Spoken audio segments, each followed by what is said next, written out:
It doesn't mean you should know what to expect. Be careful. Look out for each other. This is the fight of our lives. And we're gonna win. Whatever it takes. I have no idea why am I here? Imposter syndrome is a psychological term in which an individual doubts their skills, talents, or accomplishments and has a persistent internalized fear of being exposed as a fraud. This one. The people I used to look up to, they appear every so often, once in a blue moon, and then disappear into the sunset once that cycle of promotion is done. Politicians, sports stars, musicians, actors, writers, directors, comedians, you name it. Why would I want to pale in comparison to people who are making these absolute magnum opuses in terms of content, and then I'm just kind of there trying to emulate that. Singers sing, animators animate, comedians make people laugh, grass grows, birds fly, sun shines, and brother, I hurt people. What the fuck am I doing? So whenever I eventually work on my own projects, I'm already automatically going in with the mindset that it's going to be terrible compared to the people that I constantly look up to. And once again, this feedback loop begins.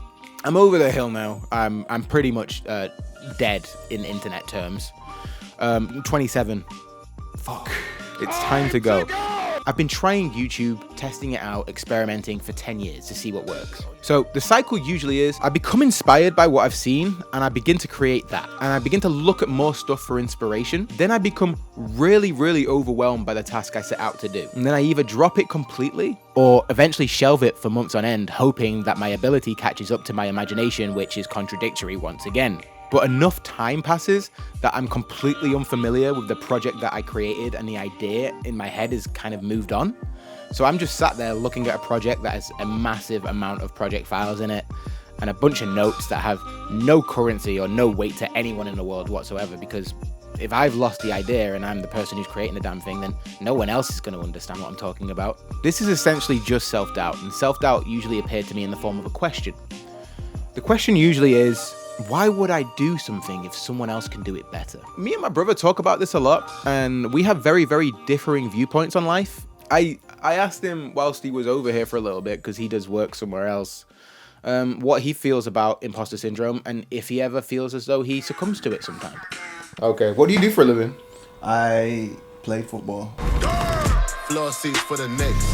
Couple models blowing kids. They don't even want to pick. Want to lick up on a glitch. How difficult was it to get to that point? Very difficult. A lot of challenges, obviously early on in life, a lot of sacrifices to be made. A lot of self-belief and a lot of perseverance.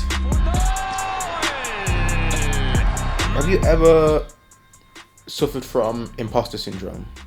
No. Never? Never. Do you think that your imposter syndrome, or lack of it, sorry, is attributed to the fact that you didn't have that many heroes? I think my lack of imposter syndrome has come from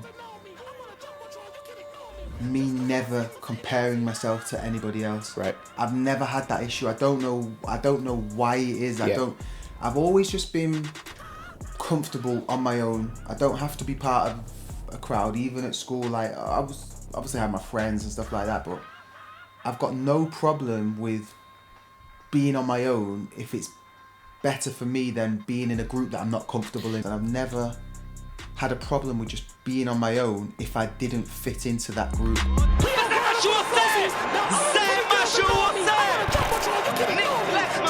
There was times maybe before when I was younger that I'd be in this mindset and everything would be flowing and everything would be fine, and then something life would throw at me would totally throw me off, and I didn't understand what was happening. I didn't understand kind of how to reset and to realign, and it's kind of, you can only control what you can control, and when you just realize that and actually how powerless you are in terms of like the world and life, ironically that kind of makes you more powerful. There you go. It's the same reason why people dream about winning Grammys despite not singing, recording, or producing a single track in their life, and having 1 million subs on their channel despite having less than a dozen videos uploaded in 3 years. Shit. The best athletes, they are Juicing to the tits, boy. And your favorite musician has an army of people swiping samples and writing songs for them. There is nothing new under the sun, and if you haven't heard it, it's because you haven't heard or seen the original source. These idols are just people, and when you realize that, if you want to do something, you should probably just go out and do it. If there was someone out there suffering from imposter syndrome or lack of self-esteem, what would your advice be on that? Your power is in you being yourself. There's only one of you. So you might have a hero and you can think, oh, they're doing it 10 times better than me. But that might be your perception of it. But if you start along your journey, you'll find your own path and you'll find your own success, and you'll be able to inspire the people behind you, and they'll look up to you in the same way that you're looking up to that person.